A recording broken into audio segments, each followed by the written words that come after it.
ყოველთვის მიზიდავდა დეკორატიული სანთლები. მე დავინტერესდი მათი დამზადების ტექნიკით, მოვიძია ინფორმაცია ინტერნეტში. ჩემი ძირითადი мотиваცია იყო ის, რომ დამეწყო ბიზნესი. მე თვითონ ვარ დევნილი და საკუთარი თავისთვის შემექმნა ის ფინანსური ბაზა, ვთქვათ, რაც შეიძლება ყოფილიყო თვითდასაქმებულის პოზიციაზე. ამ შემთხვევაში დავიწყე სახშეწარმოება, სახლიდან გაყიდვა, შემდგომ უკვე მივხვდი, რომ ამ ცოდნის გაზიარება უკვე ღირდა სხვა ადამიანებისთვისაც. აუცილებლად უნდა დავიწყოთ გადაწევა, გათავისუფლება, ნაზად და ნელა ვაკეთებთ ამ ყველაფერს.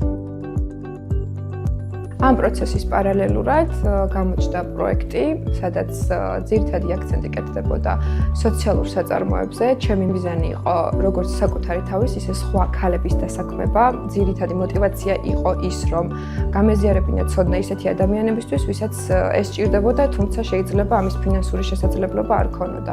მაგალითად, ესენი შეიძლება იყოს სოციალურად დაუცველი ქალები, დევნილები და ასე შემდეგ. მთელი ფლექსი, ამის ნიშა არის სუნი და ფერი. ფორმაც რა თქმა უნდა, მაგრამ ისეთი გემრიელი სუნია ხოლმე. ვარდისფერი გახდა. ძალიან ბევრი ბენეფიტიც მივიღეთ, არა მხოლოდ ფინანსური მხარდაჭერა, არამედ განათლება და განვითარება.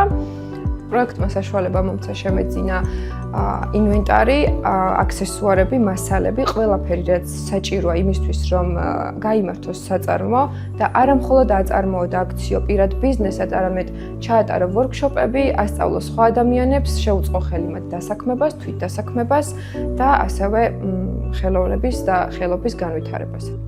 ამ ეტაპისთვის საწარმო აქტიურად ფუნქციონირებს, ნაწარმი იყიდება და ასევე ტარდება ვორქშოპები, როგორც დასრული ქალებისთვის, ასე მოსწავლეებისთვის და ბავშვებისთვის. ძალიან გამიხარდა, რომ ამ მასტერკლასში ვიღებ მონაწილეობას და ძალიან მომწონს. ფითილის ზომას თუ აქვს მნიშვნელობა? ფითილის ზომას რა თქმა უნდა მნიშვნელობა აქვს. შეგვიძლია თუ არა ყველაფერი დავამზადოთ სანთლად? დიახ, ნებისმიერი ფერის სანთლის დამზადება შეგიძლიათ, თავარია აირჩიოთ და დოზაც არ შეგეშალოთ. რო არა ეს პროექტი, იმ ოცნებას ვერ ავიხდენდი, რაც უკვე 5 წელია მქონდა.